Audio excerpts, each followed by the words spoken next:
Good evening all of you guys, welcome to Make IAS. मेरा नाम है अमित कपूर और हम लोग शाम को चर्चा करते हैं 8 बजे करीब आईपीएफ के बारे में। ठीक है। ये 28वां आईपीएफ है और ये भी इन्वायरमेंट से संबंधित है। एक आईपीएफ जो है उसको हमने विविध रूप में बनाया है, वो भी इन्वायरमेंट से संबंधित रहेगा और इसके बाद में इन्वायरमेंट पूरा खत्म। फिर हम लोग जो है 30वें आईपीएफ से ज्योग्राफी की क्लास स्टार्ट करेंगे, वो भी इंडियन ज्योग्राफी के बारे में बात करेंगे। ज्योग्राफी में सारे मुद्दे हम लोग कवर करेंगे और जल्दी ही ये सारे मुद्दे जो है आपको देखने को मिलेंगे। एक एक करके हम डिस्कस करते हैं। 28वां आईपीएफ, जैसा मैंने बताया था कि आपको जो इसकी पीडीएफ है, इसकी जो पीडीएफ है वो पीएमपी प्रोग्राम चलता है। हाँ, ये पीएमपी प्रोग्राम चलता है तो यहाँ से आप लोग पीडीएफ कलेक्ट कर लेना। ओके, चलिए स्टार्ट करते हैं। इंटरेस्टिंग है आज के भी मुद्दे जो है इंटरेस्टिंग। तो आज हम लोग जो बात करने वाले हैं दो मुद्दों पे। प्रदूषण, कुछ मुद्दे छूटे हुए थे तो उनको भी कवर करेंगे और साथ में जल संरक्षण के बारे में बात करेंगे। जल संरक्षण से भी कई सारे इश्यूज जो है मुद्दे पूछे जाते हैं, तो इनको भी हम लोग कवर करेंगे और इसके बाद में एक विविध रहेगा।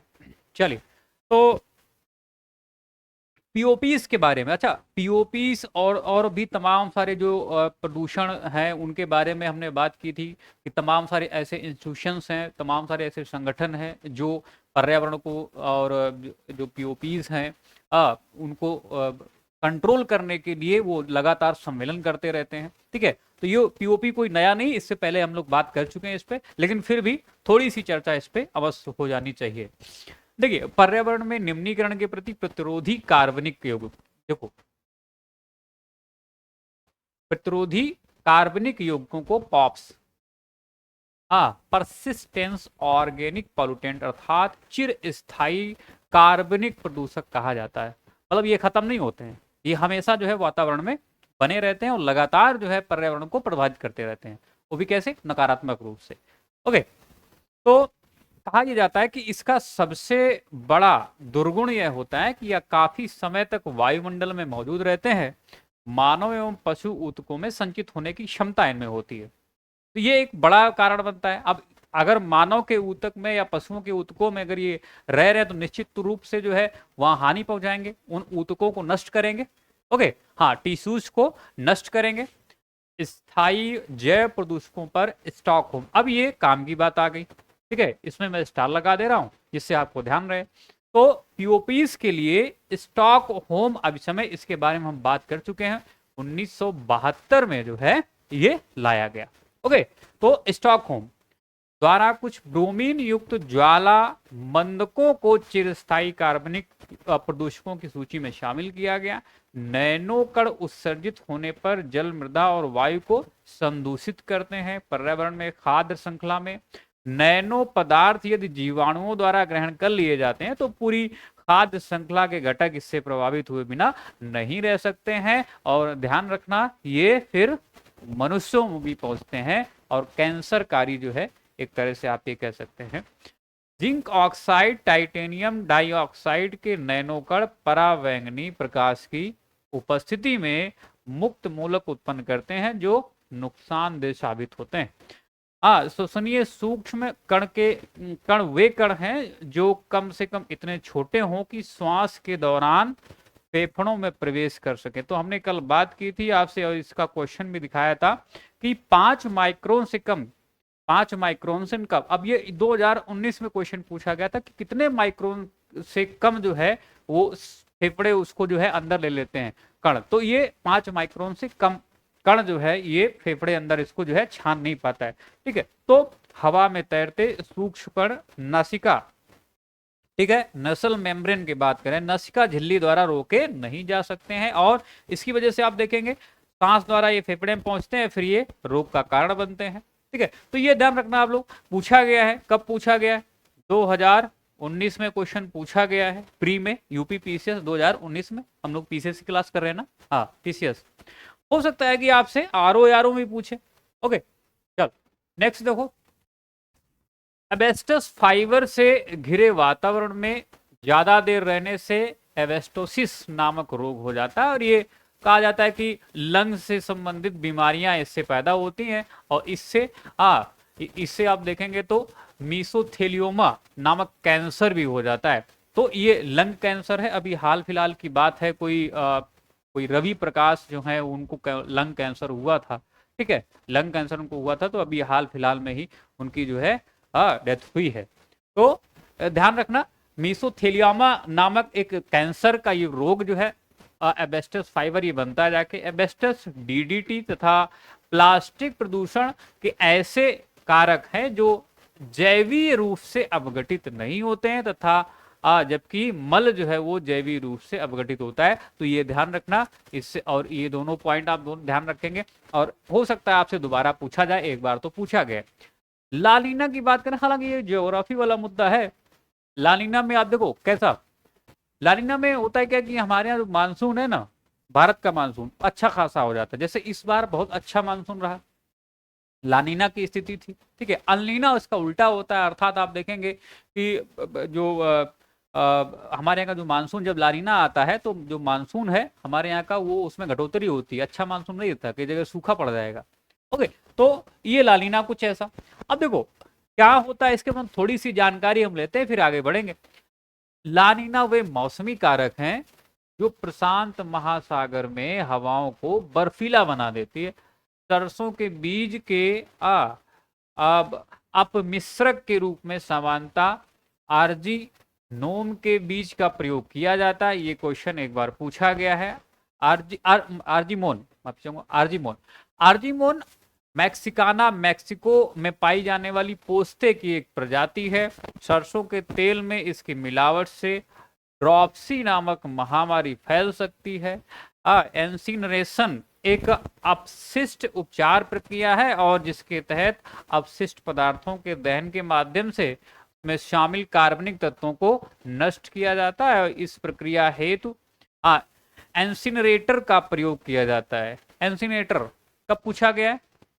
2018 में शायद ये क्वेश्चन पूछा गया कि इंसिनरेटर क्या होता है, ठीक है। तो ये एक तरह से अपशिष्ट उपचार का एक तरह से प्रक्रिया है, अर्थात इसमें कचरा जो है वो जलाया जाता है, ठीक है। तो 2018 में ये क्वेश्चन पूछा है, इसके बारे में ध्यान रखना है यहाँ पे। ओके, नेक्स्ट देखें। विश्व जल दिवस प्रत्येक वर्ष 22 मार्च को मनाया जाता है। ये भी पूछा है 2018 में कि ये विश्व जल दिवस कब मनाया जाता है, इसकी थीम क्या है। तो 2018 में क्वेश्चन पूछा था। ओके, 2018 में ये क्वेश्चन पूछा गया है उसके यूपीपीसीएस द्वारा।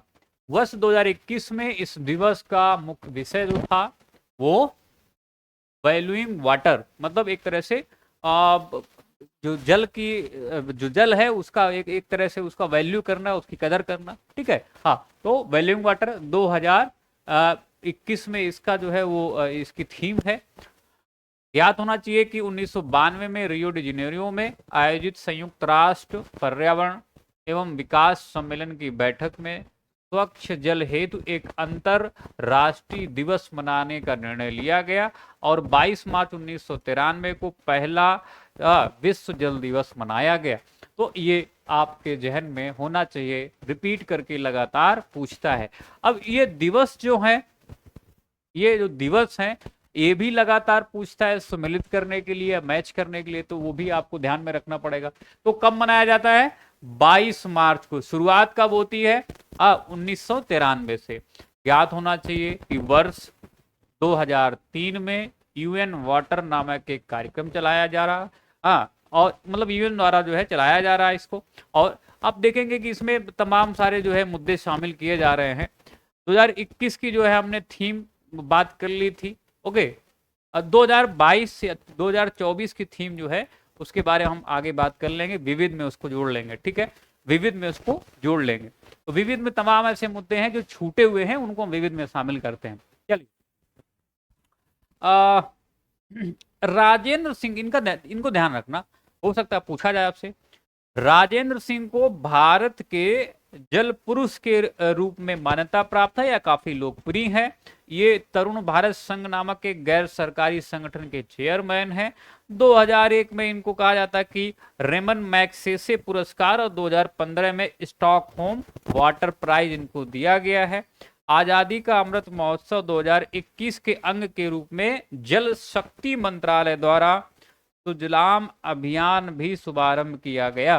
तो ये भी आप पॉइंट ध्यान रखना। एक तो राजेंद्र सिंह वाला जल पुरुष, भारत के जल पुरुष हैं, काफी ज्यादा ये जो है वाटर ये मैनेजमेंट और आप देखेंगे कि कंजर्वेशन जो है वाटर कंजर्वेशन के लिए उन्होंने बहुत ज्यादा काम करते हैं राजेंद्र सिंह। तो इनके लिए आप इनका नाम ध्यान रखना और ये किस संगठन से जुड़े हुए हैं इनके बारे में विशेष जानकारी आप रखना, क्योंकि तरुण भारत संघ इनका गैर सरकारी संगठन है, इसके चेयरपर्सन है वो।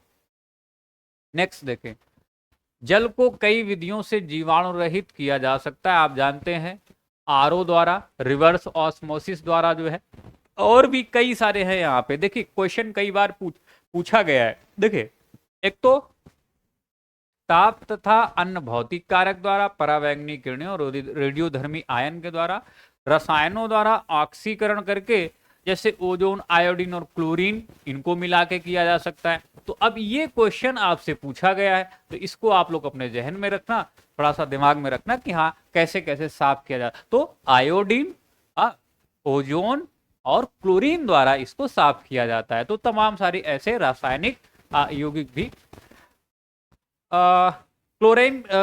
क्लोरेमीन ये और एक क्लोरीन डाइऑक्साइड भी जल को जीवाणु मुक्त करने हैं, तो इसको भी आप लोग ध्यान रखना। ठीक है, स्टार लगा रहा हूं। बाकी क्लोरीन गैस जो है ब्लीचिंग पाउडर ये भी जो है इसको साफ करते हैं। क्लोरीन गैस जल शोधन के प्राथमिक चरण में जीवाणुओं को निष्क्रिय करने का कार्य करता है। तो क्लोरीन, ओजोन, आयोडीन और क्लोरेमीन जो है इसको ध्यान रखना, और क्लोरीन डाइऑक्साइड, ब्लीचिंग पाउडर, ये सब जो है पानी को साफ करते हैं। तो और शुरुआती दौर में क्लोरीन ही साफ करता है। परावैंगनी विकिरण के द्वारा भी जल शोधन किया जाता है। परावैंगनी विकिरण एक प्रकार का विद्युत चुंबकीय विकिरण है। ओके, परावैंगनी विकिरण युक्त जल शोधन प्रणालियों में बिना किसी खतरनाक रसायन के, मतलब जैसे क्लोरीन मिलाया जाता है तो कहीं ना कहीं जो है मानव के शरीर में ये इफेक्ट डालता है, बुरा इफेक्ट डालता है।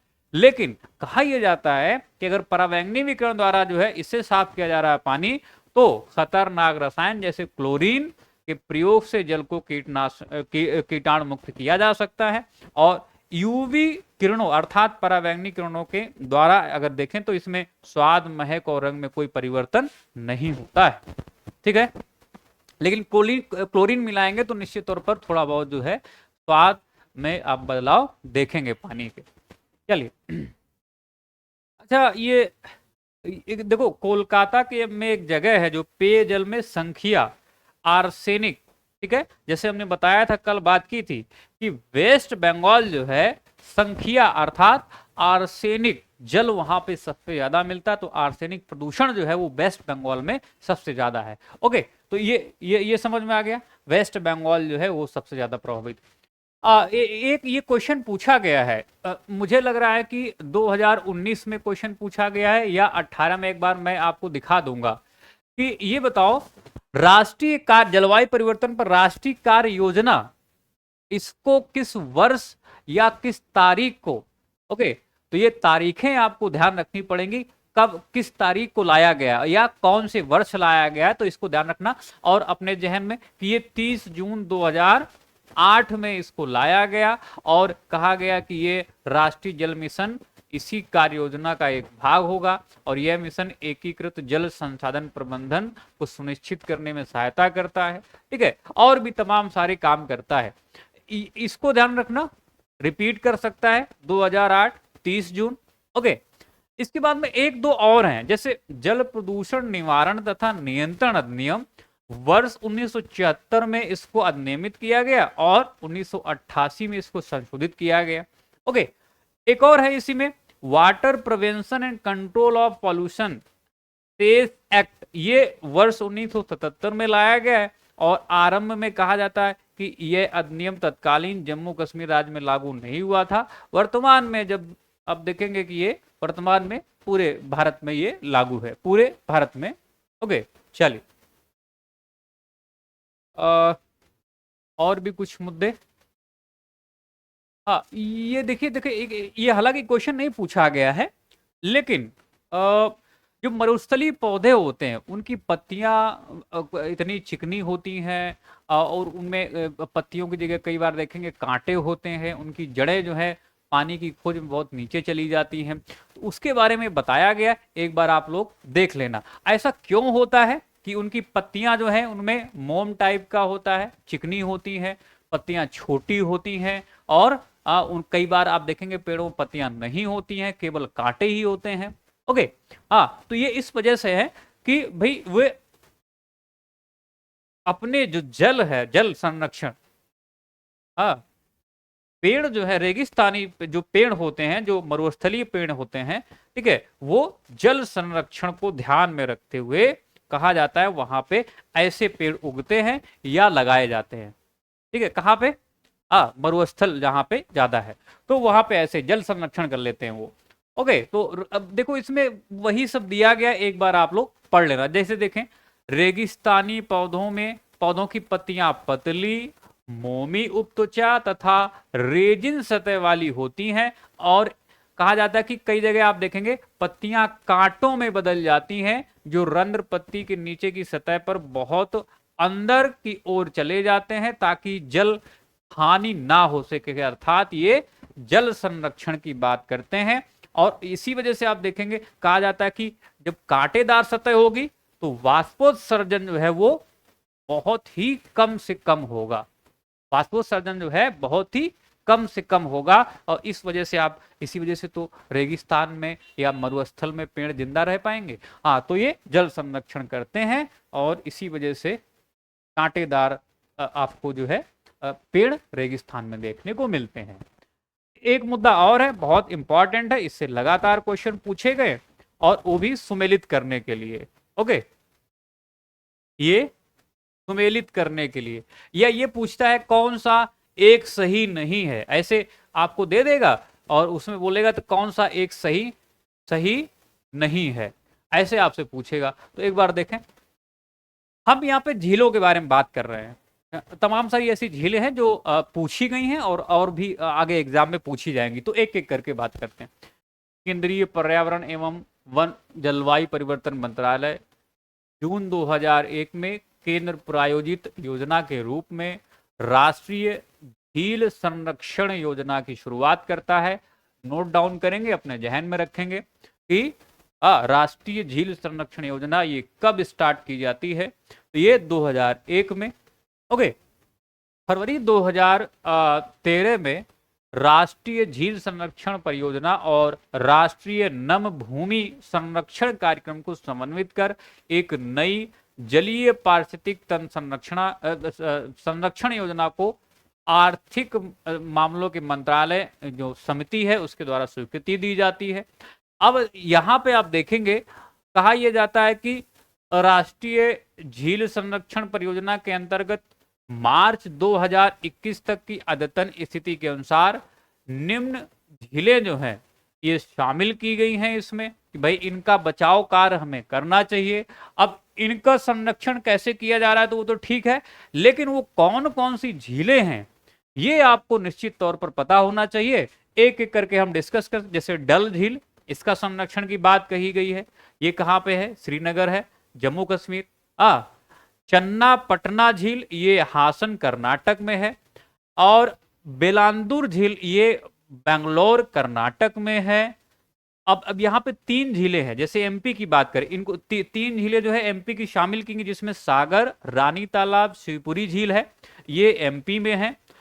पोवई झील, सिद्धेश्वर और कोराडी ये महाराष्ट्र में, अर्थात तीन झीलें महाराष्ट्र की। पुष्कर झील और आना सागर झील ये अजमेर राजस्थान में है, और दो झीलें और भी है, अर्थात चार झीलें जो है वो राजस्थान की हैं। तो दो झीलें आप देखेंगे राजस्थान में, अजमेर में पुष्कर है और आना सागर।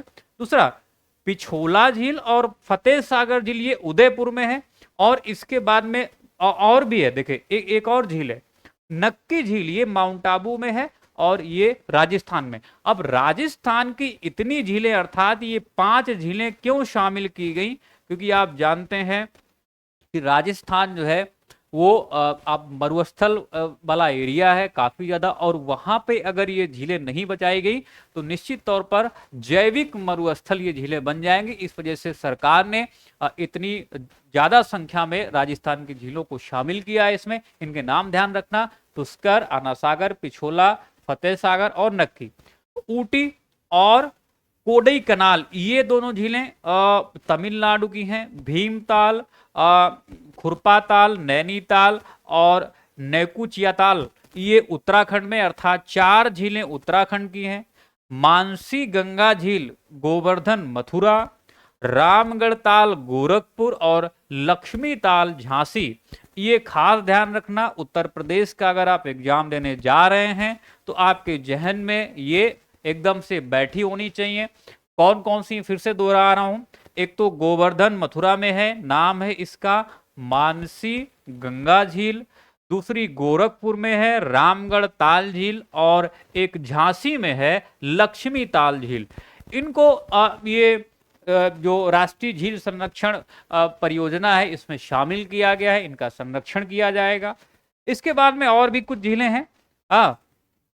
बेली अक्कुलम तिरुवनंतपुरम केरल में है, ट्विन झील नागालैंड, बिंदुसार झील उड़ीसा, लक्ष्मी नारायण बारी झील त्रिपुरा और रविंद्र सरोवर कोलकाता, मिरिक झील दार्जिलिंग, ये 2 झीलें पश्चिम बंगाल में हैं, और मोती झील ये बिहार में है। तो कुल मिला के काफी संख्या यहाँ पे झीलों की दी गई है। एक एक करके आप दोबारा से इसको पढ़ लेंगे, अर्थात ये सब आपसे पूछी जाएंगे। मैं आपको अभी एग्जाम्पल दिखाऊंगा क्वेश्चन के तौर पर कि क्वेश्चन पूछे गए हैं। ओके, चलिए इसके बाद में ये एक बार पूछा गया है कि गंगा नदी को प्रदूषण मुक्त करने के लिए क्या किया गया। तो केंद्रीय गंगा प्राधिकरण बनाया गया था, कब?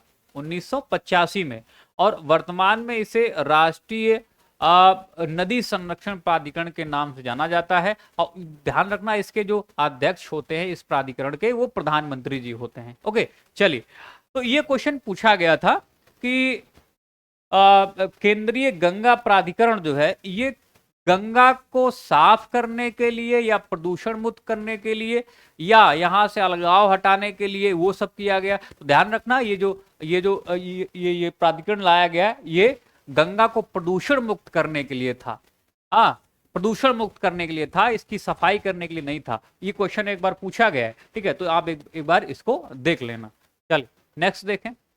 और ये ध्यान रखना कि ये जो प्राधिकरण है इसका उद्देश्य क्या है। इसका उद्देश्य प्रदूषित नदियों के किनारे वाले विभिन्न शहरों में प्रदूषण उपशमन कार्यों के जरिए नदियों के जल की गुणवत्ता में सुधार करना है। ओके, गुणवत्ता में सुधार करना है। तो ये आप लोग ध्यान रखना, और क्या क्या कार्यक्रम चलाए जा रहे हैं उसके बारे में यहाँ पे आप लोग देख लेना। नेक्स्ट देखें, इसमें कई सारे मुद्दे दिए गए और तारीखें भी दी गई हैं, तो इंपॉर्टेंट बन जाता है। 4 नवंबर 2008 को केंद्र सरकार ने गंगा को राष्ट्रीय नदी घोषित किया। इसको नोट डाउन करेंगे, स्टार लगा दे रहा हूं। कब? 4 नवंबर 2008 को राष्ट्रीय नदी।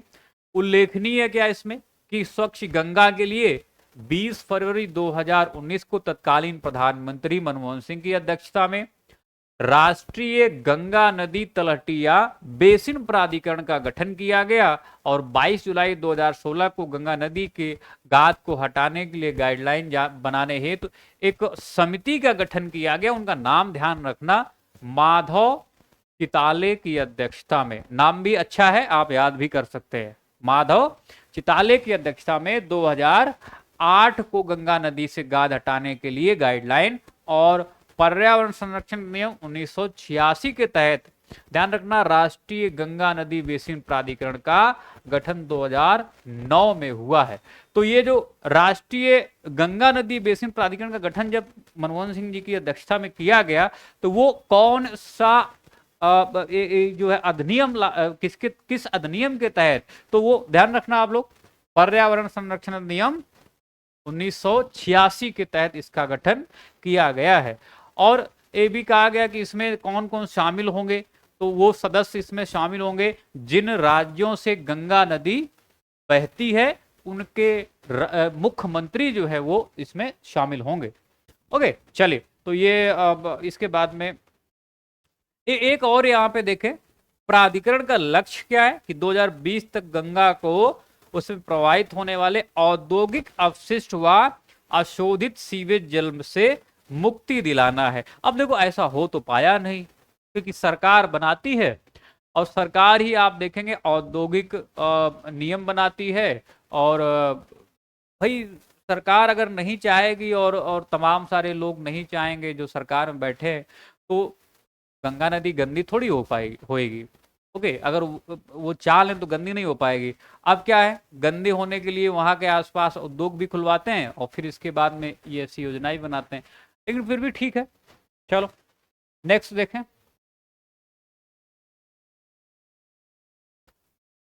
देखिए एक और है, जैसे नमामि गंगे जो है एक एकीकृत गंगा विकास परियोजना की घोषणा ये 2014-15 में केंद्रीय बजट में की जाती है, और ये गंगा के घाटों के सौंदर्यीकरण हेतु अलग से 100 करोड़ रुपए का प्रावधान भी इसमें किया जाता है। ओके, तो नमामि गंगे प्रोग्राम कब लाया गया है? 2014 और 15 के आसपास या 15 के बजट में।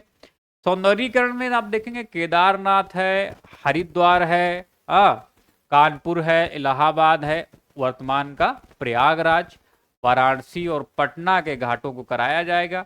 इसमें गतिविधियां संचालित करने का प्रावधान किया गया है। तो निर्मल गंगा नगर, निर्मल धारा नगर पालिका द्वारा सीवेज प्रबंधन, निर्मल धारा ग्रामीण क्षेत्रों का सीवेज प्रबंधन, निर्मल धारा औद्योगिक अपशिष्ट और अविरल धारा आदि यहाँ पे। अच्छा, गंगा कार्य योजना प्रथम चरण 1985 से आरंभ हुआ, 1985 से आरंभ हुआ। इसके बारे में हम लोग बात कर चुके हैं। 1985 से, राजीव गांधी के समय से। अच्छा, इसी तरह से यमुना कार्य योजना भी, यमुना एक्शन प्लान तथा गोमती एक्शन प्लान भी ये अप्रैल 1993 में गंगा कार्य योजना की द्वितीय चरण के रूप में इसको अनुमोदित किया गया है। यमुना कार्य योजना का प्रथम चरण 1993 से 2003 तक इसको क्रियान्वित किया गया है, और 2004 से इसको प्रारंभ किया गया है। याद होना चाहिए कि नमामि गंगे योजना के अंतर्गत आप देखेंगे मई 2016 में 16 से यमुना एक्शन प्लान 3 जो है आरंभ किया जा चुका है। तो ये जो यमुना एक्शन प्लान है वो नमामि गंगे योजना के अंतर्गत ही है, 2016 में इसको स्टार्ट किया गया है। ओके, तो ये आप लोग अपने जहन में रखना कि क्या क्या लाया गया है। तो 2014-15 से नमामि गंगे एकीकृत गंगा विकास परियोजना लाई गई। सौंदर्यीकरण करने के लिए बोला कि घाटों का इसका सौंदर्यीकरण करेंगे। पहला चरण 1985 से आया गंगा एक्शन प्लान का। फिर इसके बाद में 1993 में उसी तर्ज पर आप देखेंगे कि यमुना और गोमती के लिए वही प्लान लाया गया। और इसके बाद आप देखेंगे कि 2016 से तीसरा चरण यमुना को साफ करने के लिए लाया गया, वो भी नमामि गंगे योजना के तहत ही था। तो ये सब आप मुद्दे ध्यान रखना, अपने जहन में रखना। दो बार अगर और देखना पड़े तो रिपीट करके देख लेना। श्री श्री रविशंकर जी की संस्था है आर्ट ऑफ लिविंग। इन्होंने 2016 के मध्य वर्ल्ड कल्चर फेस्टिवल आयोजित किया, और इस फेस्टिवल का उद्देश्य ये था कि यमुना और उसके आसपास की भूमि पर्यावरण को क्षति का आकलन करने के लिए एनजीटी अर्थात नेशनल ग्रीन ट्रिब्यूनल द्वारा शशि शेखर समिति का गठन किया गया, और वर्तमान में मैली से निर्मल यमुना पुनरुद्धार योजना 2017 चलाई जा रही है। तो इसको भी अपने जहन में रखना। पीटी में एक बार पूछा गया है कि कब से योजना चलाई जा रही है। मैली से निर्मल यमुना पुनरुद्धार, और ये यमुना स्वच्छता के लिए है। ओके, निर्मल मैली से निर्मल। गंगा नदी डॉल्फिन के बारे में, गैंगेटिक डॉल्फिन उन 4 फ्रेश वाटर डॉल्फिनों में से एक है जो पूरे विश्व में पाई जाती है। गंगा ब्रह्मपुत्र तथा उससे जुड़ी नदियों में पाई जाती है। अपना प्राकृतिक वास मगरमच्छ, फ्रेश वाटर कछुओं और आद्र भूमि पक्षियों के साथ साझा करती है ये, अर्थात मगरमच्छ भी वहां मिल जाएंगे, फ्रेश वाटर कछुए भी, और आद्र भूमि वाले पक्षी भी वहां ये निवास करती है। आईयूसीएन की रेड लिस्ट में इसको इंडेंजर्ड अर्थात संकटग्रस्त में रखा गया है। घड़ियाल को बात करें तो घड़ियाल जो है वो गंभीर रूप से संकटग्रस्त, क्रिटिकली इंडेंजर्ड है। किसमें रखा गया है? सीई में रखा गया है, क्रिटिकली इंडेंजर्ड में इसको रखा गया है। कौन सा है?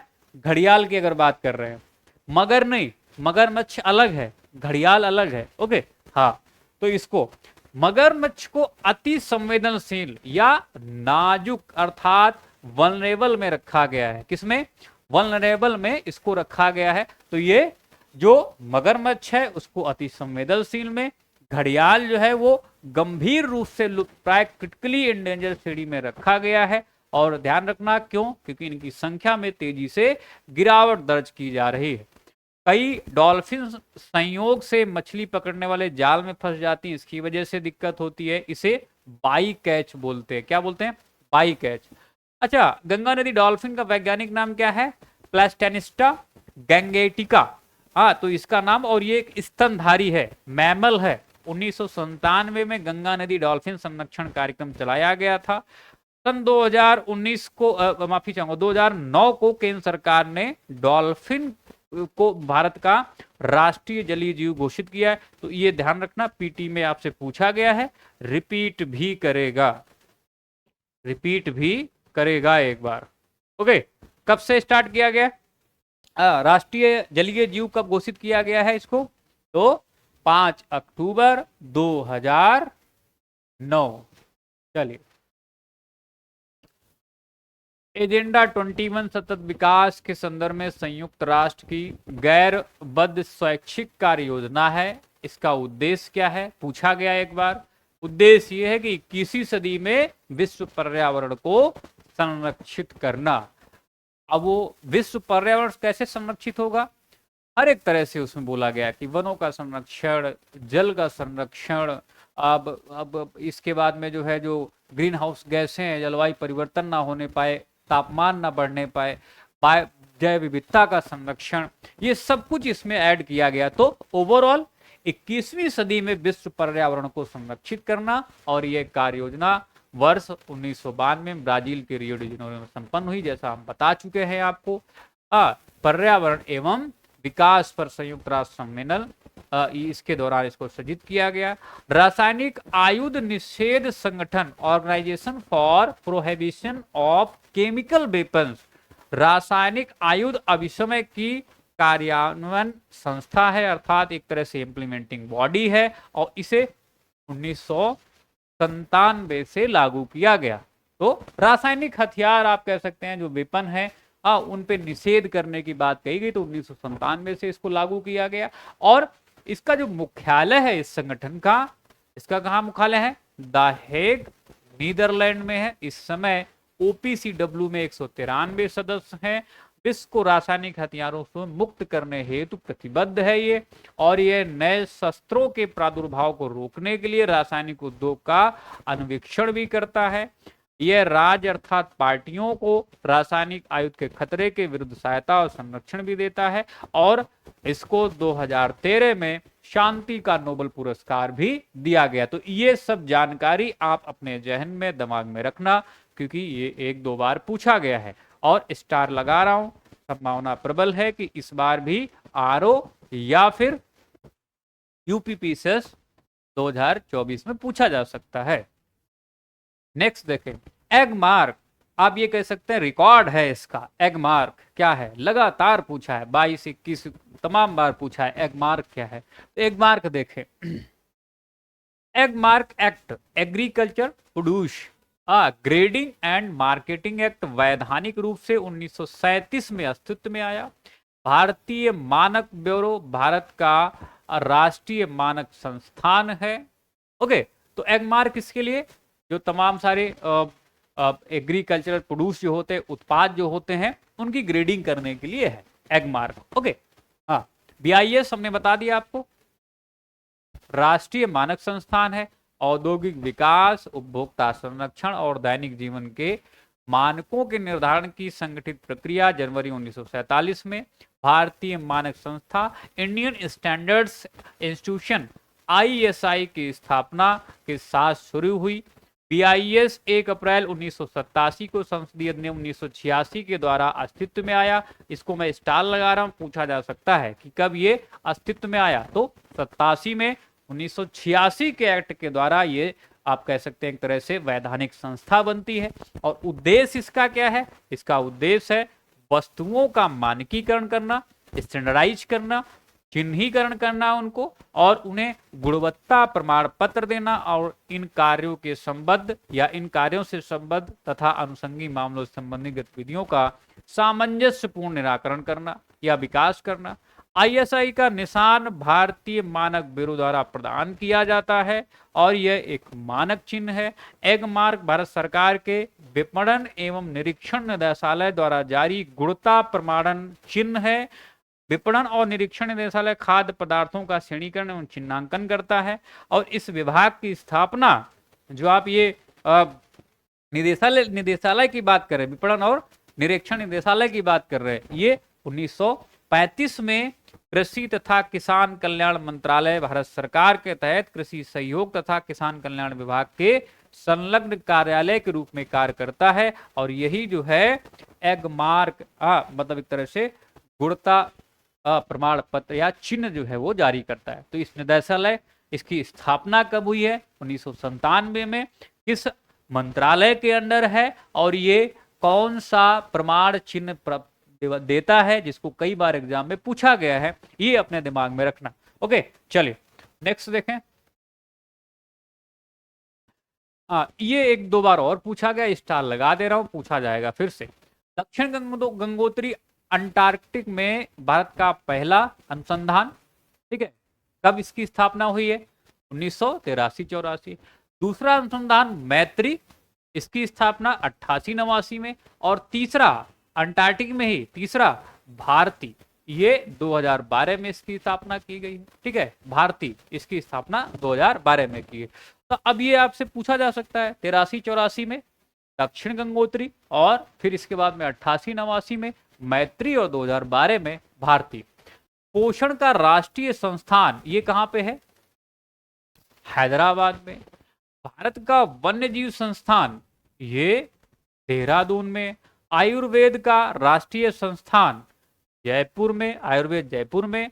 National institute of naturopathy Pune में। भारतीय वन प्रबंधन संस्थान भोपाल में। और केंद्रीय शुष्क क्षेत्र अनुसंधान संस्थान ये राजस्थान के जोधपुर में है। Central arid zone research institute कहां पे है? राजस्थान के जोधपुर में है। Okay, Indian institute of ecology and environment ये नई दिल्ली में स्थित है। इसकी आप देखेंगे स्थापना तो विश्व पर्यावरण दिवस के अवसर पर 5 जून 1980 को इसकी स्थापना होती है। ये बहुत इंपॉर्टेंट है। Indian institute of ecology and environment नई दिल्ली 5 जून 1980 में इसकी स्थापना।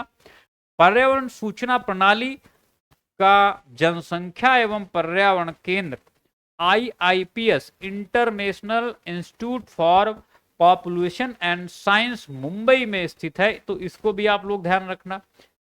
इनवीस जिसको बोलते हैं, इनवीस कहां पे है? मुंबई में। ठीक है, मुंबई में इसका। चलिए नेक्स्ट देखें। ये तो हम लोग कर चुके हैं, इसकी स्थापना कर चुके हैं। ये नहीं, इसकी बात कर चुके हैं, माफी चाहूंगा, स्थापना इसकी बात कर चुके हैं हम लोग। National action plan for on climate change ये इसकी 30 जून इसकी बात कर चुके हैं। अच्छा, इसके अंतर्गत 8 मिशन भी शामिल हैं, और इन 8 मिशनों के बारे में हम लोग बारी बारी से चर्चा कर चुके हैं। बारी बारी से चर्चा कर चुके हैं। राष्ट्रीय संवर्धित ऊर्जा क्षमता मिशन, ये देखें दस्तावेज, ये जून 2010 में इसकी बैठक केंद्रीय मंत्रिमंडल द्वारा होती है। 2010-12 अवधि के लिए मंजूरी प्रदान की जाती है, और 12वीं पंचवर्षीय योजना के लिए आप देखेंगे 2014 को इसको मंजूरी प्रदान होती है। परंतु कहा यह जाता है कि राष्ट्रीय संवर्धित ऊर्जा क्षमता मिशन को सर्वप्रथम 2009 में जलवायु परिवर्तन पर प्रधानमंत्री के परिषद द्वारा मंजूरी दी जाती है। राष्ट्रीय जल मिशन को केंद्रीय मंत्रिमंडल द्वारा 2011 में मंजूरी दी जाती है।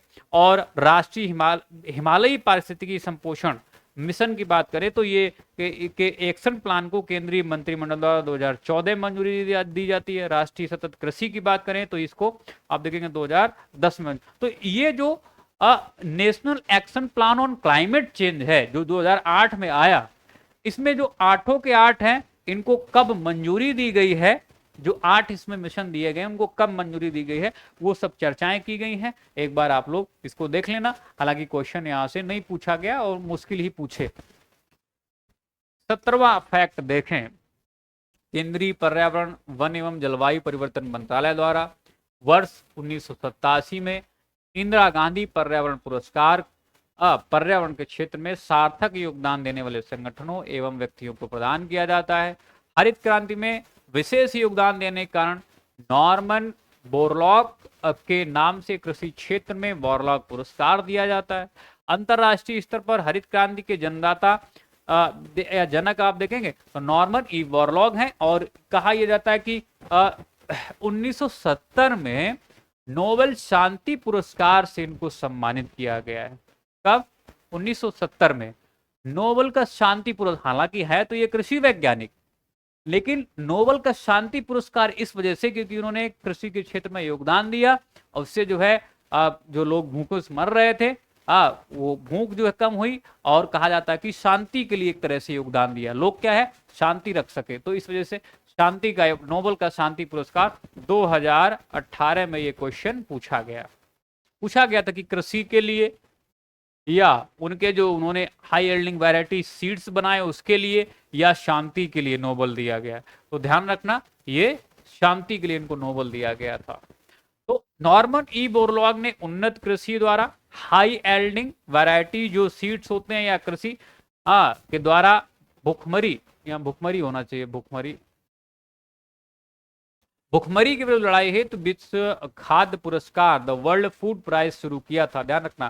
तो ये नॉर्मन ई बोरलॉग द्वारा ही ये पुरस्कार द वर्ल्ड फूड प्राइज अर्थात विश्व खाद्य पुरस्कार शुरू किया गया था। और 2021 का विश्व खाद्य पुरस्कार भारतीय मूल के प्रसिद्ध पोषण विशेषज्ञ doctor Shakuntala Harak Singh Thiel state को दिया गया था। तो ये भी इनका नाम ध्यान रखना, शकुंतला जी का नाम ध्यान रखना कि इनको एक बार द वर्ल्ड फूड प्राइज दिया जा चुका है। इसकी स्थापना किसने की थी? नॉर्मन ई बोरलॉग ने, क्योंकि खाद्य सुरक्षा बनाई जा सके उन्नत कृषि द्वारा खाद्य सुरक्षा भुखमरी को जो है दूर।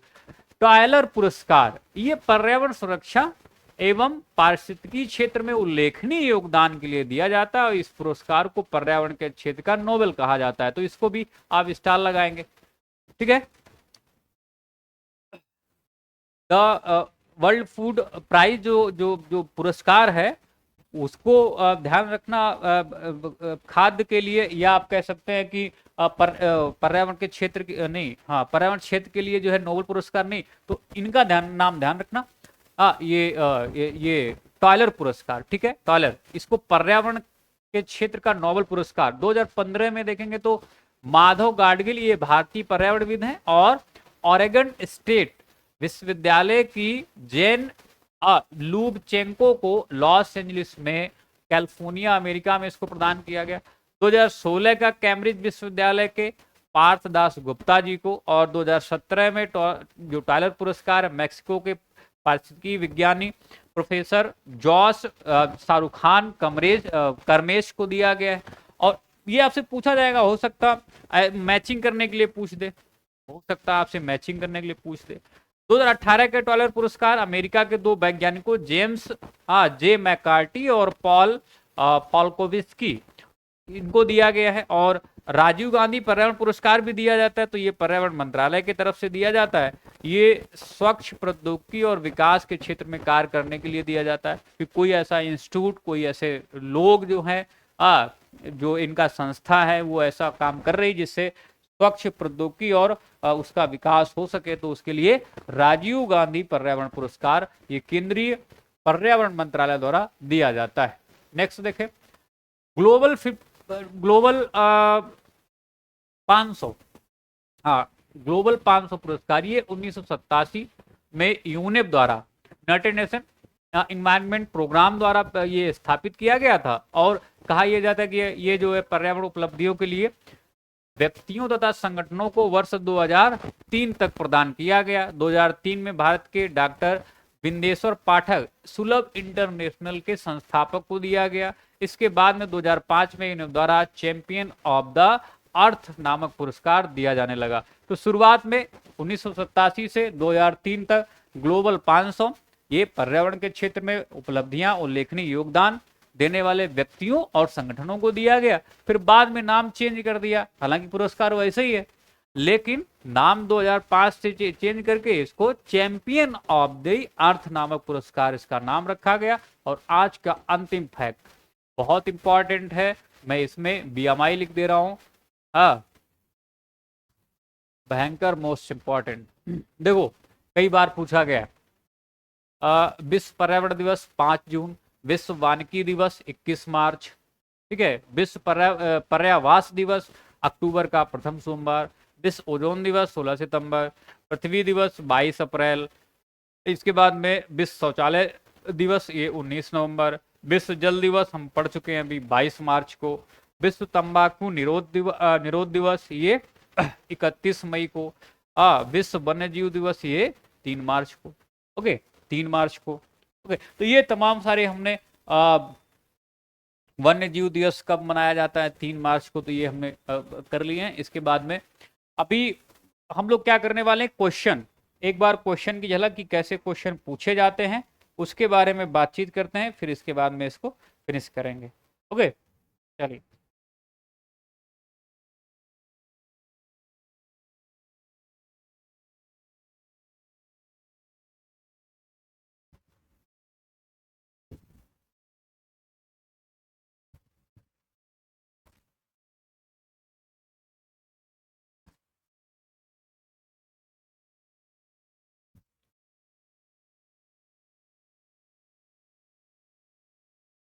हाँ तो क्वेश्चन हम लोग देखते हैं एक बार।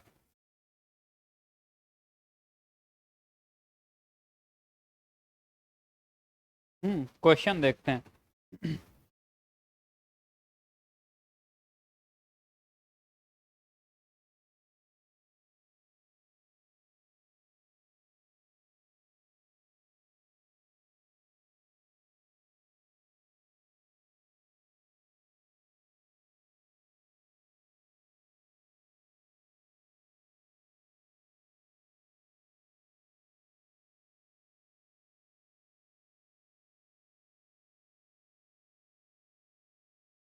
ओके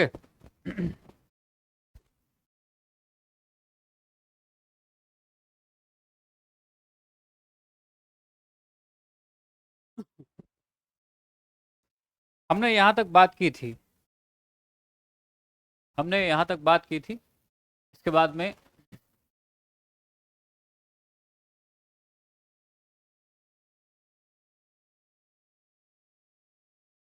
देखिए ये हमने अभी आज बात की, चर्चा की,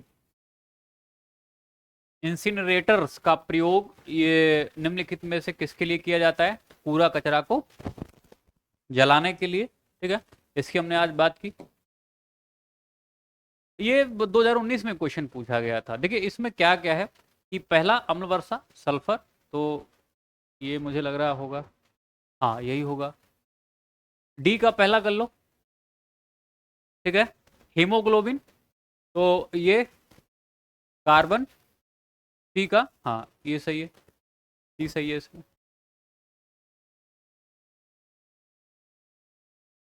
देखिए लगातार ऐसे क्वेश्चन पूछे जा रहे हैं, अब आप देखेंगे तो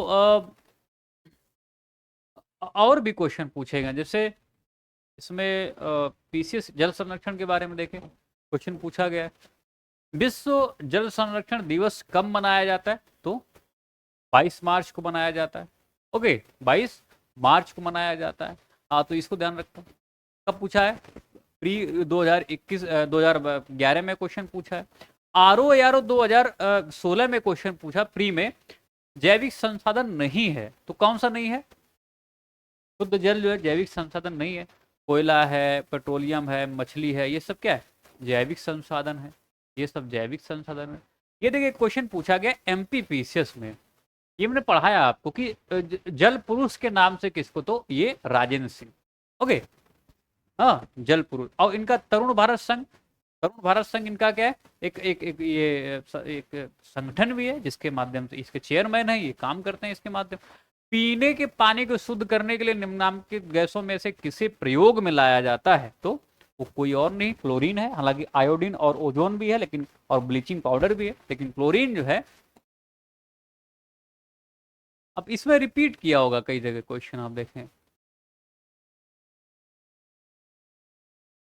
आरओ मेंस 2013 में क्वेश्चन पूछा है कि Water Prevention and Control of Pollution Cess Act लागू किया गया, तो कब, हमने पढ़ाया आपको 1977 से। ओके, 2005 में एक क्वेश्चन पूछा गया कि पेयजल में संख्या अर्थात आर्सेनिक जो है, आर्सेनिक, हाँ वो कहां पे सबसे, तो कोलकाता। और ये चीज आपको कल हमने बताई थी, वेस्ट बंगाल में वेस्ट बंगाल सबसे ज्यादा प्रभावित है। अब इसकी बात करें एक बार, देखिए एक क्वेश्चन बहुत अच्छा पूछा है, काफी टफ भी है। केंद्रीय भूमि जल संरक्षण ने भारत के लगभग, आप देखेंगे क्या कह रहा है कि 36% 36% के जिलों को 36% के जिलों को अब अवशोषित एवं अथवा संकटपूर्ण में वर्गीकृत किया है। ठीक है, तो ध्यान रखना यहाँ पे 36 नहीं, लगभग 17 या 18% है। इसके बाद में केंद्रीय भूमि जल प्राधिकरण का निर्माण पर्यावरण संरक्षण नियम के तहत किया गया, तो हाँ ये 1986 के तहत किया गया है, 1986 के तहत किया गया, इस पे हमने बात की थी। विश्व में भूजल सिंचाई के अंदर सबसे अधिक क्षेत्र भारत में है, तो ये बात सही है। तो इसमें दो और तीन सही, अर्थात ये इसका सही होना चाहिए, ये इसका सही होना चाहिए। ठीक है,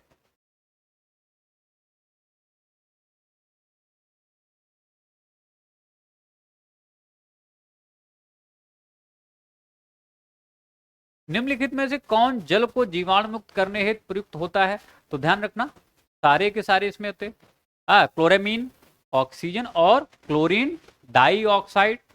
डाइऑक्साइड ये सब रसायन यूज होते हैं जो पानी को शुद्ध करते हैं। और पराबैंगनी जो विकिरण है वो भी शुद्ध करती है, लेकिन ध्यान रखना कि वो जो है आ, आ, वो जो है सबसे ज्यादा अच्छा रहता है, क्योंकि उसमें जो है आप देखेंगे कि बहुत 2002 मेंस में क्वेश्चन पूछा, देखिए पिछोला, देखिए ये क्वेश्चन पूछा गया है, भोज कहाँ पे है भाई, हाँ तो भोज एमपी में ही है। सुखना कहाँ पे है, चंडीगढ़ में। चिल्का उड़ीसा में है। ठीक है, उड़ीसा। हाँ, क्या कह रहा है कि प्रदूषण नियंत्रण के उद्देश्य राष्ट्रीय झील संरक्षण योजना के अंतर्गत जिन शहरी झीलों क्षेत्रों में पड़ने वाली जलमग्न भूमि को चुना गया है वे हैं, कौन कौन सी हैं, तो भोज को शामिल किया गया है, सुखना को शामिल किया गया, चिल्का को शामिल नहीं किया गया है। सुखना कहाँ पे है, सुखना जो है चंडीगढ़ में। पिछोला राजस्थान में, पिछोला राजस्थान में है, तो इसको शामिल किया गया है। तो इसमें 1, 2 और 4 मैंने बताया था, क्वेश्चन आपसे पूछेगा ऐसे, किसको किसको शामिल किया गया है। तो ये सब जो है झीलें यहाँ पे याद रखना।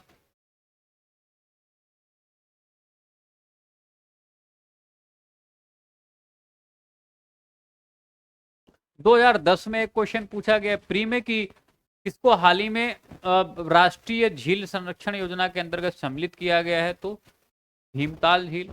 ठीक है, भीमताल झील को शामिल किया गया। ऐसी कई सारी झीलें हैं। भीमताल झील इसको शामिल किया गया, कहाँ की है, कर्नाटक की है।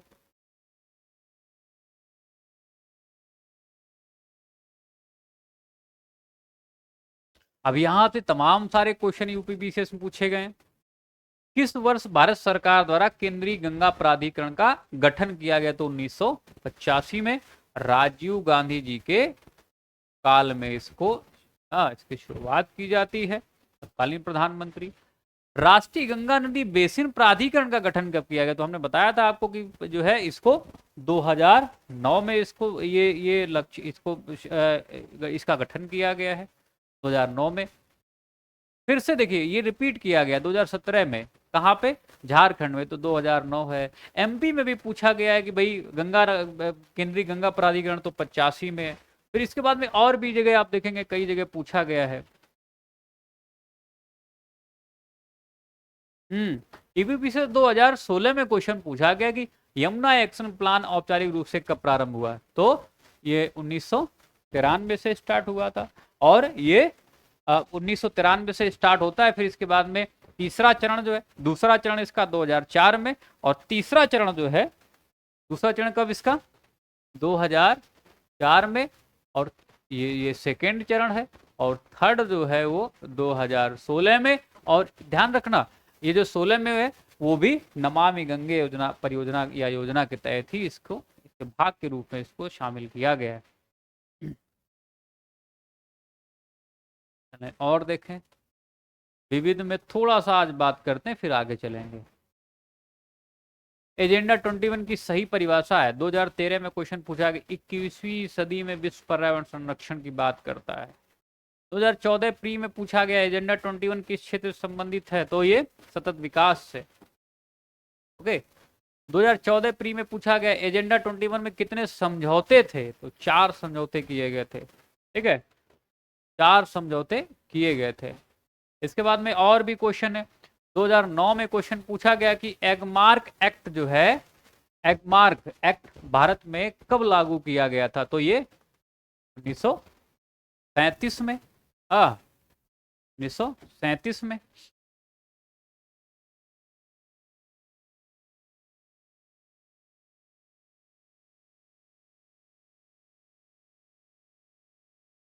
संस्थान संगठन, देखिए ये पूछा गया है। यूपीपीसीएस 2021 में पूछा गया।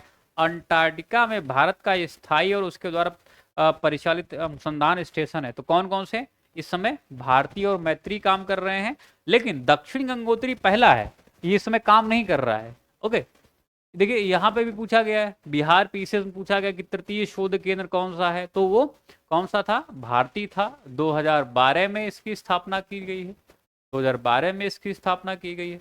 एक क्वेश्चन बड़ा मजेदार है, देखिए ये लोअर पीसीएस में पूछा गया है, और मजेदार क्या है क्योंकि इसको अभी हमने बताया आपको। पोषण संस्थान, राष्ट्रीय संस्थान हैदराबाद में है।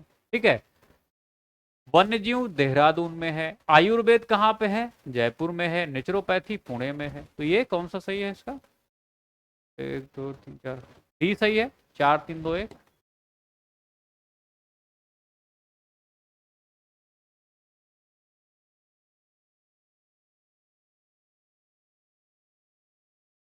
फिर से देखिए क्वेश्चन पूछा गया है, वही रिपीट करके। इसमें देखिए पारिस्थितिकी विज्ञानों का केंद्र कहाँ पे है, बेंगलोर में।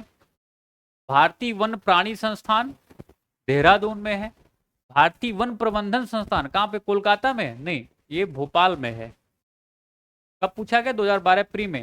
हिमालय पर्यावरण विकास गोविंद बल्लभ पंत अल्मोड़ा में है। इसके बाद में देखिए फिर से एक क्वेश्चन पूछा गया है, तो ये हम लोग कल करेंगे, मुझे लग रहा है कल जो है। हाँ, ये क्वेश्चन अभी तो हमने पढ़ाया है, इसको देखो। केंद्रीय शुष्क क्षेत्र अनुसंधान संस्थान काजरी कहाँ पे है, शुष्क संस्थान जोधपुर में, राजस्थान। आरओ एआरओ 2016 में क्वेश्चन पूछा गया, इसके बारे में थोड़ी सी जानकारी। 2016 में इधर मिशन दिया गया, उधर देखिए राष्ट्रीय संवर्धित ऊर्जा क्षमता मिशन, इसकी स्थापना कब की गई है। ठीक है, हाँ, राष्ट्रीय जल मिशन की स्थापना कब की गई है, इसके बारे में हम लोग कल बात करेंगे, क्योंकि अब ये विविध वाला पोर्शन है, ये विविध वाला पोर्शन है। ये पूछा गया है यूपीएलडीए में, central arid zone research institute कहाँ पे है, तो ये भी जोधपुर में है। अब देखो रिपीट किया गया है, तो 2010 में पूछा गया है यूपीएलडीए में, फिर 2008 में यूपी स्पेशल मेंस में पूछा गया, पीसीएस मेंस में पूछा गया है। Indian institute of ecology and environment अवस्थित है कहाँ पे, नई दिल्ली में, इसकी हमने बात की थी अभी आपसे।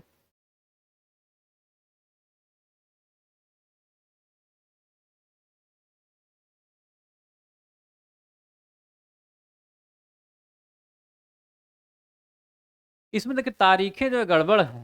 ठीक है, इसमें तारीखें जो है थोड़ी गड़बड़, इसमें जो है तारीखें थोड़ी गड़बड़ है, एक बार देखें तो इसको।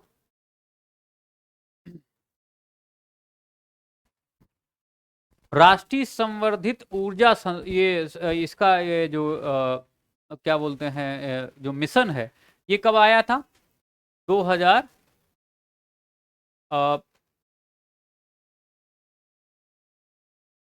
इसको 2009 में मंजूरी मिली थी। हाँ, ये तो बात सही है। राष्ट्रीय जल मिशन, तो राष्ट्रीय जल मिशन जो है आप देखेंगे तो इसकी जो है तारीख तो नहीं यहाँ पे पता है, ठीक है, इसकी जो तारीख है वो नहीं है यहाँ पे।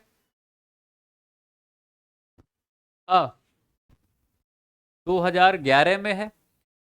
राष्ट्रीय सतत कृषि मिशन, ठीक है, राष्ट्रीय सतत कृषि, इसके बारे में जो है अगर आप देखें तो कोई जानकारी इसकी नहीं है कब आया है, ठीक है। और हिमालयी संपोषणी, तो ये आप देखेंगे 2008 में आया है। तो यहाँ पे ये गड़बड़ है कि सतत कृषि मिशन कब आया है, ठीक है, सतत कृषि मिशन कब आया। हालांकि आप देखेंगे कि राष्ट्रीय हिमालयी जो है पारिस्थितिकी ये संपोषण योजना है 2010 में, ये 2000 जो है 8 में इसको लाया गया है इसी के तहत, लेकिन इसमें थोड़ा सा गड़बड़ी है, इसका सम्मिलित नहीं मिल रहा है।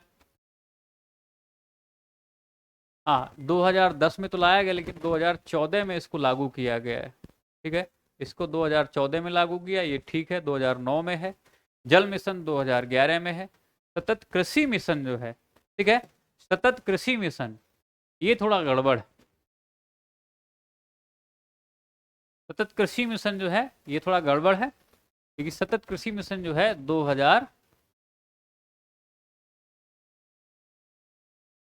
2010 में लाया गया है, ठीक है, 2000 इसको 10 में लाया गया है। बाकी ठीक है, ये 9 है, ये इसको जो है क्रियान्वयन इसका किया गया था राष्ट्रीय जल मिशन का 2011 में किया गया है। राष्ट्रीय हिमालयी पारिस्थितिकी संपोषण, ये सब जो है आप देखेंगे कि 2008 के तहत लाए गए हैं, लेकिन इनको कब जो है मंजूरी मिली है वो पूछा गया है तो 2014 में, लेकिन ये 2008 नहीं है, यहाँ पे 2010 होना चाहिए, ठीक है, इस वजह से गड़बड़ कर रहा था। चल नेक्स्ट देखें, नेक्स्ट देखें। और भी कोई क्वेश्चन है? हाँ, इंडियन इंस्टीट्यूट ऑफ इन्वायरमेंट, फिर से देखो रिपीट किया गया, आर ओ कहाँ पे है जाई? ये दिल्ली में है, नई दिल्ली में है। एक ये देखो इनवीस जो है इसका इसका ये पर्यावरण सूचना प्रणाली, ये कि जनसंख्या एवं पर्यावरण केंद्र, ये कहाँ पे है? आईआईपीएस मुंबई में है। Okay, IIP environmental information system, IIPS Mumbai में है। अब देखो पुरस्कार के बारे में भी बात कर लेते हैं एक बार, फिर इसके बाद में हटाते हैं इसको। यूपीपीएस मेंस 2016 में राजीव गांधी पर्यावरण पुरस्कार दिया जाता है, श्रेष्ठ योगदान किसके लिए? स्वच्छ प्रौद्योगिकी एवं विकास के लिए, स्वच्छ प्रौद्योगिकी एवं विकास के लिए दिया जाता है। इसके बाद में एक और है, देखो 2004 में मेंस में क्वेश्चन पूछा गया, सेम वही रिपीट, नहीं नहीं अलग है। इंदिरा गांधी पर्यावरण पुरस्कार का आधार क्या है? तो पर्यावरण के क्षेत्र में सार्थक योगदान देने के लिए। ओके, 87 से इसको शुरू किया जाता है, 87 से इसको शुरू किया जाता है। अब ये देखिए कई बार पूछा गया लगातार, 2001 2 3 4 5 लगातार पूछा गया है। ये बहुत फेवरेट है यूपीपी से। ग्लोबल 500 पुरस्कार, ये पर्यावरण प्रतिरक्षा के लिए। और नॉर्मन बोरलॉग पुरस्कार किसके लिए दिया जाता है? कृषि के लिए दिया जाता है। किसके लिए? कृषि के लिए दिया जाता है, हाँ, कृषि के लिए। फिर से पूछा गया 2018 में बोरलॉग को किस क्षेत्र, देखो ये क्वेश्चन पूछा गया था, मैं बार बता रहा था आपको। नॉर्मन बोरलॉग को किस क्षेत्र में नोबेल पुरस्कार दिया गया? तो ये शांति के लिए नोबेल पुरस्कार दिया गया था इनको, ये शांति के लिए नोबेल पुरस्कार दिया गया था। ठीक है, ये क्वेश्चन पूछा गया। प्रतिष्ठित कायलर पुरस्कार किस क्षेत्र में प्रदान किया जाता? तो पर्यावरण की सुरक्षा के लिए। किसका पुरस्कार? ये यूनेप का है पुरस्कार। Okay, United Nation Environmental Programme 2020 तक ये जो है ये दिया जाता है। 2003 में शुरू किया गया, फिर इसका बंद किया गया, फिर इसका नाम बदल दिया गया।